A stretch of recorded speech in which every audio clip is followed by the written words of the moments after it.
All right. Hello, hello, hello. We're back Hello. again, like I promised last week. For those who are new, this is Tyche Talk, and I am Lauren Young Durbin, career design coach.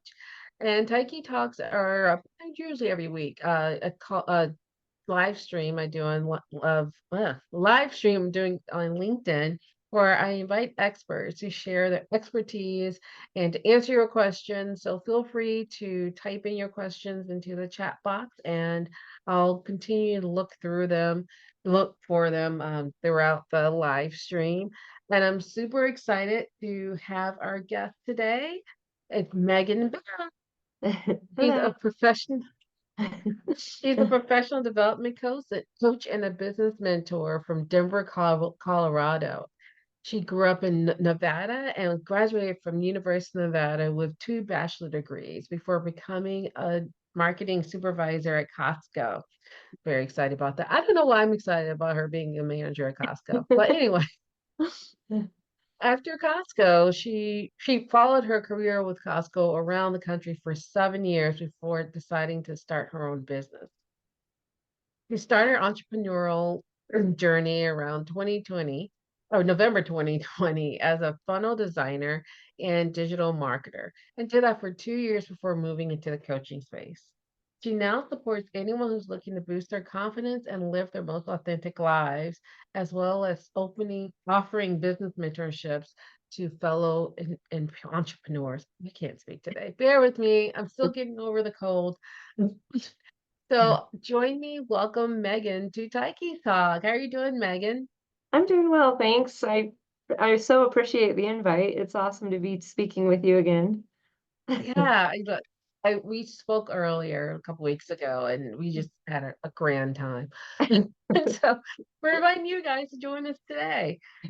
So let's start. I know yeah, we talked about a couple of questions and things we're gonna talk about, but I like, well, let's start with a question that I didn't put down, but you know the answer to. So I mentioned in your intro that you were a funnel designer.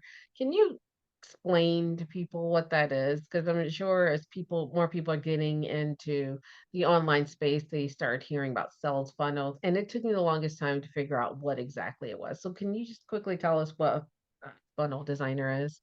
Yeah, absolutely. So it's pretty much exactly what it sounds like. So it is a funnel. So, when people are coming in, when you're getting all these leads coming into your website, a lot of times they don't really know you yet. All these people that come in new, what a funnel does is it makes it a very clear path from going from a cold lead into a hot lead ready to buy. So a lot of times, you'll see coaches whose websites have we call it a VSL, which is a video sales letter. So it basically is a quick video that explains exactly who you help and how you support them. And it filters out the people that aren't searching for your services. So to move them seamlessly through the funnel, it just has to be very simple, direct to the point.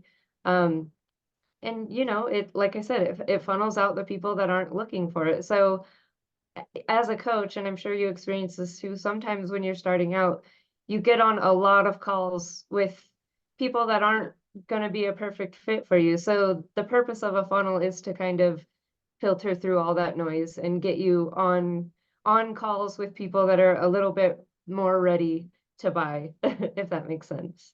No, it totally makes sense. I caught you off guard, but you did an excellent job explaining it because Thanks. usually I was afraid to ask because everyone seems to know what it is. Nobody's afraid to ask questions. I'm usually not, but yeah, I'm supposed to be the expert. I'm not expert in this, but so let's get into today's topic, which is personal development. Personal development. So why is personal development so important? Well, I think personal development is so important.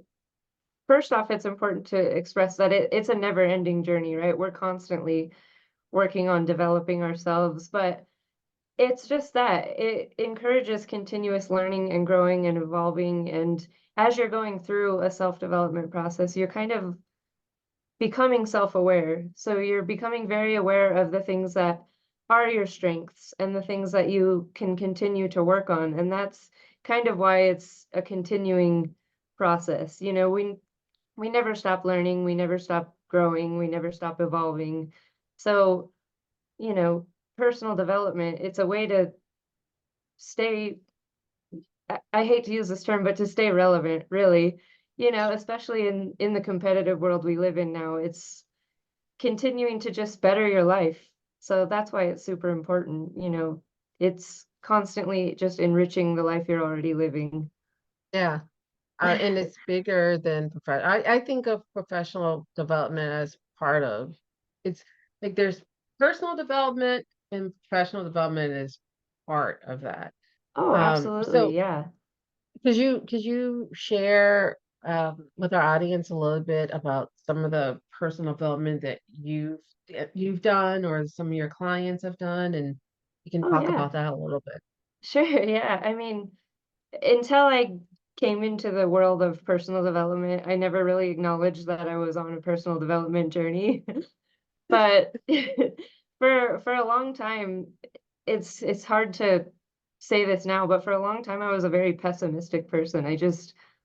I, I always thought that the world was against me and I was a victim of my circumstances, and just kind of got to a point where I was almost accepting, like, this is just how my life is supposed to be. I was never meant to be successful or be adventurous, you know, but when I got to that point where I was feeling like, okay, I guess this is my life, that was when the turning point happened. I wasn't okay with that being my life. I wasn't okay with being unhappy and not enjoying my job and just working to or living to work. You know what I mean? Yeah. So, as for me, the very first big leap that I took, that kind of started my personal development journey, was I left my hometown and I just moved to Arizona. I didn't know a soul in Arizona and I just moved there. And you know, I started a new journey. I had gotten those two bachelor's degrees. I was finding that what I studied in school wasn't what I wanted to do. I got my degrees in criminal justice and psychology with the Mm. intention of becoming a criminologist. And, you know, I started the police academy, and I quickly Ah, realized this isn't what I want to do. And so from that, I just decided to get my personal training certification and I became a personal trainer. You know, and it just kind of snowballed after that. I loved personal training, and then I got a job at Costco because I needed insurance and benefits, and moved up Costco really quick, got promoted, moved all around the country, again, just moving from place to place. And I realized through all of that, every time that I was moving to a new place, I thought, "Oh my gosh, it's so scary. I don't want to do it. It's going to be awful." And every single time I took a new leap, my life just got better and better. And so, you know, that's what really got me inspired in personal development. It's the things that scare us the most that end up being the most beneficial when we actually do it. yeah. Yeah, I So, can't believe you just picked up. Like, what? How did you choose Arizona? well, so when I say I didn't know a soul, that was a little bit incorrect. My grandparents lived there, and I was in a tumultuous relationship back in Nevada, and just things were out Mm. of control. So I just needed a change. And my parents had lived there when I was in high school. They had since moved to Virginia. But I remembered every time I visited them, I'm like, it's sunny there, everybody's happy there. It was sort of like a grass is always greener type of scenario, but it Really was a was in lot this more. case. Yeah, exactly. And it was a lot warmer than South Lake Tahoe, where, you know, it snows all the time. So, Yes, I can imagine. I'd probably say my biggest, the one I refer to when I think I can do hard things was when I decided to take up running in my mid to late, I think it was like 37 when I decided I'm like, I'm gonna become a runner. And I always hated running. I made fun of people who ran. And I'm like, I'm going to train for a half marathon, which okay. But I ended up doing it. It was tough. And oh, I ran several actually, but it was when it's what I refer to I whenever love I that. think of I can do hard things. Because I remember the first time I was able to run 30 seconds, like straight. And I That's was awesome. so proud of myself. I And to love think that. that I got to the point where I'm like, the first mile is the hardest. And I'm like, wow. I used to like do a quick 3 minute, 3 minute, can't, a quick 3 mile run for training. But yeah, but it's like you said, like you take the first step with running. It's literally for you saying to take that first step and move. I mean, that was a big step, but really that first step was deciding, like you said, I don't want my life to be this way anymore. Exactly. And Yeah. Just yeah. so yeah, like, so what do you tell your clients? It's like, yeah, after we already talked about what the first step was, is deciding that you want to change. Well, what do what can people do after that? Well, I think a big part of it is a lot of times kind of going back to that first step. People feel like they already have to be confident to do that. And that's just simply not the truth. Like confidence comes from taking the action. I wasn't confident when I was moving to Arizona. I was terrified. I was scared to death. I thought everything bad was going to happen and I was going to come back home. But as you know, I moved several times after that to brand new places. And so the confidence comes from taking the first step. So after you take that first step, then it's just taking the next step. So what I work with my clients with is kind of envisioning the big goal first. So discovering what you want the end goal to look like, whether that's your career, whether that's your life, whether that's even just the year ahead. Discovering where you want to be and how to get there from A to B. And how we do that is look at the big goal and then break it down into smaller, more manageable goals. And then, if you have a coach, which my clients obviously do, it's having that accountability partner as well, because Yeah. the self-made man thing, it's true to an extent, right? But we've all had support. Every single successful person has had a support system around them. So that's what I truly love about working with clients is not only am I there to support them, but they're also supporting me in my journey by putting their faith in me and working with me. So, like you said, you can only ever see the next step ahead. It's like if you're walking in the dark and you just have your little flashlight, you're still going to get from one point to the next, but you're going to get there one step at a time. So it's just always important to just keep moving with forward momentum. Yeah.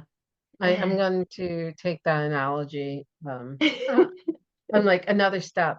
But Yeah. I think that's actually kind of perfect because if you're like walking in the dark with a little flashlight, you're probably going to run into some walls. Oh, But yeah. it's not like you're going to run into the wall and you're like, oh well, I'm stuck I'm here just now. ran into the wall. Or I'll just stand here. I'll just keep running into this wall. You figure it out. You're like, okay, well, I'll turn right and maybe run to another wall. Maybe not. This way, you're not going to run into a wall. But that's like the journey is like, sure, I'll be surprised if anyone has ever had a true journey where they didn't hit any roadblocks, they didn't have any doubts, they didn't have any of that. But they correct, Right. and they don't think of that as like something that you actively do, but it is something you do. So how can Exactly. people, when they lose that motivation or they discouraged or frustrated, how can they get out of that funk? Like what do you suggest they do? Well, first of all, like, I love this question because there's a reason we started this journey in the first place, right? Yeah. So the very first thing that I always recommend if they're getting stuck and they're feeling consistently stuck is reconnect with your why. So I heard a quote from somewhere, and I apologize that I don't remember who said it, but they said, when you lose your why, you lose your way. And that's so true, like if you start out a journey with this amazing reason of why, like, okay, I want to live a better life so that I can travel more or I can have more free time, or if you have kids, so that my kids can have a better life than I had. And you kind of forget about that in the way because you're hitting roadblock after roadblock. Coming back to it and just remembering why you started in the first place is always a really good motivator. So I always like to tell my clients, like, if you're having a hard time reconnecting with your why, post it somewhere. Have like your vision somewhere that you see it every day and you can reconnect with it every single morning when you wake up. So, Mm. that's always the first thing, and then, of course, there's other steps, like, make sure that you're setting clear goals and, creating a routine around your goals, but to answer your main question, I always just remind them, "Come back to your why," and that usually is the great motivator that everybody needs. So let's go. Well, we don't have to go back. You just talk about it. Let's take a step back and talk. We talk a lot about steps here. Um, how do you figure out your real why? Like because sometimes you'll ask people like, "Well, why do you work?" And they're like, "It's our bills." That's not Yeah. a why. Yeah, exactly. A lot of times that is what gets us about it because we like to have we like to have a roof over our head and food in our belly. But for self-motivated goals, whether it's, I want to move to Arizona or I want to run a half marathon, how do you identify that core self-motivating why? Well, a great exercise that I like to use, and it's going to sound silly because we're trying to identify the why, but I always tell my clients, ask yourself at least 8 times. So, like you Mm, said, why do you work? To pay my bills. Okay, well, why do you pay your bills? It's expected of me. Well, why? If you keep breaking it down and going deeper and deeper of why, eventually you'll come to your reason. But an even more simple way to think of it is, like I said, envision your perfect life, right? mhm, So a lot of us wouldn't be working in our perfect life, but that's where the realistic part of goals come. You have to be realistic with what you want, but also you don't have to accommodate your life according to what others think you need to do. So mm, if you don't want to work, probably a greater why is you want freedom. And probably a reason why you want freedom is because freedom is what gives you the opportunity to be with your loved ones. So it's kind of searching for your deeper why. A good way to think of it is to kind of really see what you value. So mhm. finding your core values is going to help illuminate your why a little bit better. So, as you know, there's a lot of steps, but it shouldn't be overwhelming because you know what's important to you, and that's how you can identify your why is by figuring out what your true priorities are. And again, just asking yourself 8 times, at least 8. I always say minimum 8. Figuring out your why and asking yourself 8 times, why is that important to me? And your core values and your why and your motivations usually go hand in hand. So I hope that clarified. I felt like I rambled for a minute there. No, no, no, no. You go one more, and I think I read somewhere seven, and I had to do the exercise myself. And like when you were saying like, why do you want to work? And like I have bills. Like what was it? Why do you have to pay bills? And it's like because I like to have lights on. Well, Why do you like even to have the like, lights on? Because I like to yeah, spin it. exactly. Yeah. But But yeah, it's very true. Like it's yeah, for me and you have to give yourself permission to dream big and dream honestly. Because so many times absolutely. we trap ourselves into a life of should. Um, Yeah. and you should pay your light bill because you want to have lights on. But you can move somewhere where the electricity is included in your rent. There you go. Yeah, there you go. But yeah, we get so fixated on like I should do this. This is what's expected of me that we don't really look and say and think, well, what do I want? Yeah, And we shut ourselves down like after we're like, well, I want to open an artist colony. I don't know anything about art. I don't know why I think that, but let's go with that. Or a knitting store. I want to open a knitting store. And but I can't do that. And we immediately shut ourselves down. yeah, And yeah, and we feel like we need someone else's permission to do it. If you have a partner, you might want to talk to them about it, but really, let's be honest, you don't need their permission. Right? yeah. Agreed, yeah. It may take longer, but Yeah, the only permission you really need is your own. And exactly. it's funny when I think of why, oh, the why. I always I always know when it's true for me when I get emotional about it. Oh, yeah, absolutely. 'Cause that it hits, and then, like, when you just kinda you're playing that game with yourself, and for that's what I do, and I'm like, "Oh, okay." Well, when I do with my clients too, and they start getting emotional, or they're, like, yeah, hesitating, I'm like, "Okay, wait, let's stop. What Yeah, is this about? What just went through your head? Like, why are you feeling this way? What are these emotions?" So you can ask what too, like, yeah, what do you wanna do?" yeah, Um, agreed. but Well, and something too, like, just talking this out with you gave me some clarity on what I was truly trying to say is like, you can have this great goal and maybe your goal is not flexible. You know for sure you want something, but your strategy to get to that goal can always be flexible. yeah. Like my ultimate goal was to have more freedom, which led me down the path to becoming a funnel designer because it took me out of management from Costco.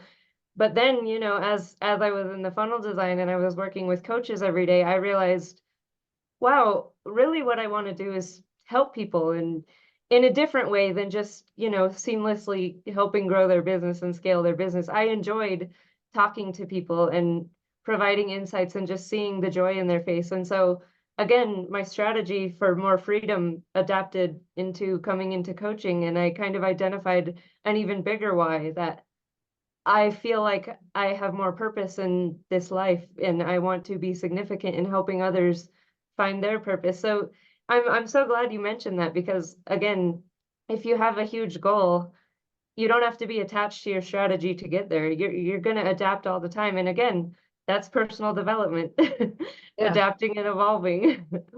yeah. No, I can't remember. I'm sure there's 50 million ways to say it, but it's like keep the goal, or keep the goal, be flexible in how you get there. Like Yeah, that's much more snazzy way of saying it, but basically, it's like be flexible. Like know what your goal is, but be flexible. It may take longer than you yeah, expected. You may run absolutely. into sometimes literal walls. You may fall Yeah, when you're on a training run and you're like, I scraped my leg and blood's running down it. I'm just saying those things yeah. happen. Oh, yeah. Yeah. It's very But true. so another topic. I didn't tell you I was gonna bring up. Do you have like a favorite book or movie, TV show where you're like, "Yeah, I like what is about the person's journey and you're like it really Oh, resonate with you?" hmm. That's a I good like one. to ask this question. I don't have an answer. Let me think about it. I was gonna say I'll have to think. I've in my own personal development journey, especially this last year, like 2023 has been such a transformative year. I've probably read like 17 or 18 books. And Wow. so in the last and one of my goals, I don't like to use resolutions. I feel like goal is a better one of my New Year goals was to read more books, and here I am 17 books later. But yeah, hopefully I'll think of an answer before we're done speaking. But I personally love success stories, like recently I was reading about the first man that made it to the summit of Everest, and that Mhm, was just really cool. And it wasn't a specific book. I just kind of went in a rabbit hole of like looking up the, his journey. But it was really interesting because all the people that had tried before were all trying to go the same route. And mhm, something had happened and one of the routes was closed. And so they literally had to find another way around. And so, like you were saying, if you hit a wall, and you keep going and then you hit another wall, it's overcoming those walls that gives you the confidence to keep going, so like, and that's how the first guy that made it to the top of Everest made it up. Like the route that everyone was trying to do clearly wasn't working because they weren't making it up, but anyway, it was closed and they had to find another way around, and then they made it to the top. Is that was that Hillary? Yeah, Is yep, okay. exactly. I get mountains mixed up. Great at geography at all. At all. I mean, I can do Virginia. That's it. I can only I'm do pretty that. bad as well. I'm pretty bad with geography as well. I'm like, I'm gonna change my answer. It's a hill wall. I was like, oh, what's one? Because I always say it's sliding doors, but I'm like, I haven't seen sliding doors in like 15 years, so I should probably watch it. It's on Peacock, I think. But anyway, because I looked it up one day, Yeah. I would say person's journey that I love the most is Elizabeth the First Oh, or yeah. Catherine the Great. One of those. Okay. I like queens. What can I Yeah. say? And I think it's just because both they started out in well, if Elizabeth it's like it's high and then low and then lower 'cause her mom got killed and then she was like back high. She was just surviving. Like my sister wants to kill me, and yeah, everyone wants to kill her, and yeah, my cousin wanted to kill her, and then she killed her cousin. But that's not the point. But Catherine the Great story is so amazing. It's just like she was just this little she wasn't even a duchess. I can't remember. She was lower nobility. She got sent off to this country. They changed her name. She didn't know the Wow. language, and her husband was crazy. My Um, goodness. like She literally, had it like against her. yeah, like he would play with like little toy soldiers for hours on end. This Oh my fully grown goodness. man. And he would play with soldiers. He hated her for whatever reason. And he'd like have a little guillotine that poor rats that he would use. Like he was like not there. And so she ended up offing him. They say it's a question, but everyone knows it. She had some of So her lovers. casual. She ended up Yeah, offing him. she ended up offing him. Everyone hated him. They're like, "Yay, Catherine!" I think 𝗀𝗲𝗄𝗃, I think that's how you say it. I don't know. I don't speak Russian. But she had to learn Russian. She changed her religion. She did everything. And so then she, offed her husband and her couple of lovers and stuff. Well, I don't think she killed any of her lovers. She usually just paid them off. Anyway, it's a journey. Yeah, no kidding. My gosh. So like, so yeah, I like drama, but it Oh came out yeah. well. Ended up, like both their countries end up doing pretty well. Came out well for them. That's why she's the great. Yeah. And Yeah, I Virginia's mean, named after Elizabeth. I love that. Yeah, any success story, even if they're not that dramatic, everybody had obstacles, you know? So Mhm. again, I just love sometimes I go in rabbit holes on accident, but I Yes. love reading about because it's so easy to look at my own life and be like, oh, I have all these things against me. But then when you hear a story like that, you're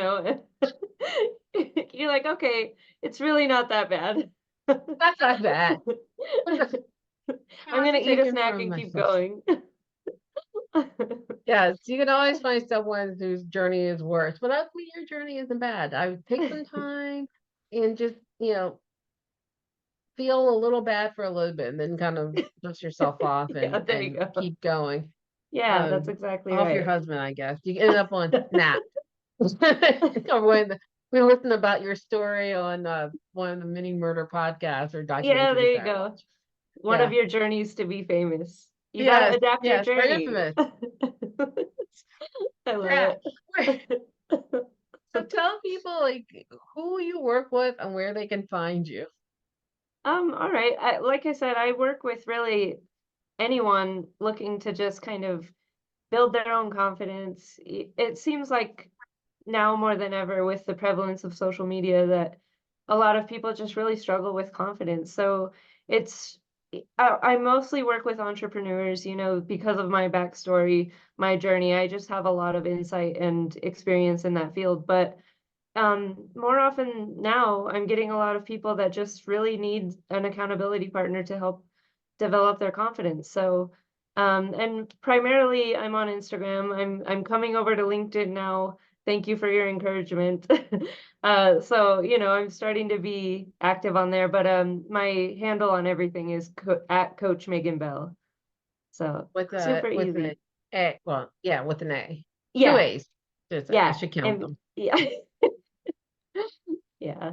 So yeah, Well, thank you so much for thank joining you. us today Yeah. and bearing with my crazy stories about running into walls and Oh my offing one's goodness. husband, I playing love with toy talking to soldiers. you. both conversations that we've ever had have been so much fun. So I was so grateful. I'm still so grateful that you invited me today. Yeah, we're gonna have you come back and we can talk about the confidence thing. Because when you brought it up, I'm like, oh yeah, we talked about that. We can that lack of confidence. So next time you come back, well, talk about confidence and how to build it. And who knows what stories I'll have then. Yeah.